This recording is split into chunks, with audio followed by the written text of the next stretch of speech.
पंतप्रधान नरेंद्र मोदी यांनी अलीकडेच भारतीय नागरिकांना खर्चावर नियंत्रण ठेवण्याचं केलेलं आवाहन सध्या खूप चर्चेत आहे. सोनं खरेदी करू नका, पेट्रोल डिझेलचा वापर मर्यादित करा, खाद्यतेलात कमी वापर करा, परदेश प्रवास टाळा, अनावश्यक आयात होणाऱ्या वस्तूंवरील अवलंबित्व कमी करा, अशा सूचना मोदींनी केल्यात. या विधानानंतर देशभरात अनेक प्रश्न उपस्थित झाले. देश आर्थिक संकटाच्या दिशेने चाललाय का? सरकारला परकीय चलन साठ्याची चिंता आहे का? जगभरातील युद्धजन्य परिस्थिती आणि वाढती महागाई यांचा भारतावर परिणाम होणार आहे का? असे प्रश्न विचारले जातात. पंतप्रधान नरेंद्र मोदी यांनी भारतीय जनतेला उद्देशून 9 आव्हाने केली. त्यात मेट्रोने प्रवास करा, इलेक्ट्रिक वाहने वापरा, वर्क फ्रॉम होमवर भर द्या, ऑनलाईन बैठकांवर भर द्या यासारख्या काही सूचनांचाही समावेश आहे. मोदी यांच्या या 9 कलमी कार्यक्रमामुळे सध्या देशातल्या अनेक घटकांमध्ये धास्ती निर्माण झाली. कुणाला लॉकडाऊन लागणार असं वाटतंय, तर कुणाच्या मनात आणखी काही शंका येतात. पण मोदी यांचा सल्ला हा प्रामुख्याने पैशाच्या बचतीशी संबंधित आहे. हे बघता आर्थिक संकटाची चाहूल त्यांना लागलेली दिसते असं म्हणायला लागेल. या पार्श्वभूमीवर जगभरातील काही उलथापालथी, त्याचा आर्थिक अर्थव्यवस्थेवर होणार परिणाम यावर एक नजर टाकली. नमस्कार, मी श्रीहरी आणि आपण बघताय बोलबिंदास. वास्तविक जग आज एका अत्यंत अस्थिर काळातून जातोय. रशिया युक्रेन युद्ध, मध्य पूर्वेतील संघर्ष, लाल समुद्रातील तणाव, चीन अमेरिका व्यापार संघर्ष आणि जागतिक पुरवठा साखळीतील अडथळे यामुळे अनेक देशांच्या अर्थव्यवस्था हादरल्या. अशा वेळी भारतासारख्या आयात आधारित देशाला विशेष काळजी घ्यावी लागते. भारत जगातील सर्वात मोठ्या कच्च्या तेल आयातदारांपैकी एक देश आहे.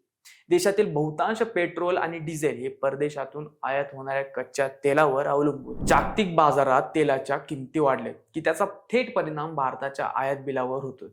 तेलासाठी जास्त डॉलर खर्च करावे लागतात आणि त्यामुळे रुपयावर दबाव वाढतो. भारतीयांनी इंधनाचा संयमी वापर केला तर देशाचे आयात बिल कमी होऊ शकते. त्यामुळे मोदींच्या वक्तव्यामागे ऊर्जा सुरक्षतेचा मुद्दा स्पष्टपणे दिसून येतोय. याचप्रमाणे खाद्यतेलाचा विषयही महत्वाचा आहे. भारत पाम तेलासह अनेक खाद्यतेल मोठ्या प्रमाणात इंडोनेशिया, मलेशिया आणि इतर देशांतून आयात करतो. जागतिक संघर्षामुळे पुरवठा विस्कळीत झाला तर भारतात खाद्यतेलाच्या किमती झपाट्याने वाढू शकतात. त्यामुळं वापर मर्यादित ठेवा हा संदेश संभाव्य महागाई विरोधी इशारा म्हणून पाहिला जातोय. सोन्याबाबत मोदी यांनी केलेलं वक्तव्य अधिक महत्वाचं मानलं जातं. भारतात पारंपरिकरित्या मोठ्या प्रमाणावर सोन्याची खरेदी केली जाते, कारण लोक हौशेसोबत गुंतवणूक म्हणूनही सोन्याकडे पाहिलं जातं. मात्र सोने आयात करण्यासाठी मोठ्या प्रमाणावर डॉलर खर्च करावे लागते. परिणामी चालू खात्यावरील तूट वाढते, अर्थव्यवस्थेवर ताण येतो. सरकार अनेक वर्षापासून लोकांनी सोने खरेदीऐवजी बँकिंग, म्युच्युअल फंड, शेअर बाजार किंवा सरकारी रोख्यांमध्ये गुंतवणूक करावी असं सांगत आले. मोदी यांचं वक्तव्य त्या व्यापक आर्थिक धोरणाचाच भाग म्हणता येईल. तसे पाहिल्यास प्रत्यक्षात भारत सध्या श्रीलंका किंवा पाकिस्तान सारख्या तातडीच्या आर्थिक संकटात नाहीये. भारताकडे मोठा परकीय चलन साठा आहे, कर संकलन वाढले आहे, पायाभूत सुविधा गुंतवणूक सुरू आहे आणि जगातील वेगाने वाढणाऱ्या अर्थव्यवस्थांमध्ये भारताचा समावेश होतो. पण याचा अर्थ धोका नाही असं म्हणता येणार नाही. भारताची सर्वात मोठी कमजोरी म्हणजे आयातीवर असलेलं प्रचंड अवलंबित्व, डिपेंडन्सी. तेल, गॅस, इलेक्ट्रॉनिक्स, खतं, खाद्यतेल आणि सोने यासाठी भारताला मोठ्या प्रमाणावर डॉलर खर्च करावे लागतात. जागतिक संकट वाढल्यास हीच बाब भारतासाठी अडचणीची ठरू शकते. म्हणून मोदी यांच्या वक्तव्याकडे पूर्वसूचना म्हणून पाहावं लागणार आहे. सरकारला भविष्यातील संभाव्य जागतिक आर्थिक धक्क्यांची कल्पना आहे आणि त्यासाठी मानसिक तसेच आर्थिक तयारी करण्याचा प्रयत्न सुरू असल्याचं दिसून येते. करोना काळात भारताने पुरवठा साखळीतील अडचणी अनुभवल्या आहेत. रशिया युक्रेन युद्धानंतर इंधन दरवाढीचा फटका बसलाय. आता मध्य पूर्वेतील तणाव वाढल्यास तेलाच्या किमती पुन्हा मोठ्या प्रमाणात वाढू शकतात. अशा परिस्थितीत देशांतर्गत संयम आणि बचत ही राष्ट्रीय आर्थिक सुरक्षेची बाब ठरते.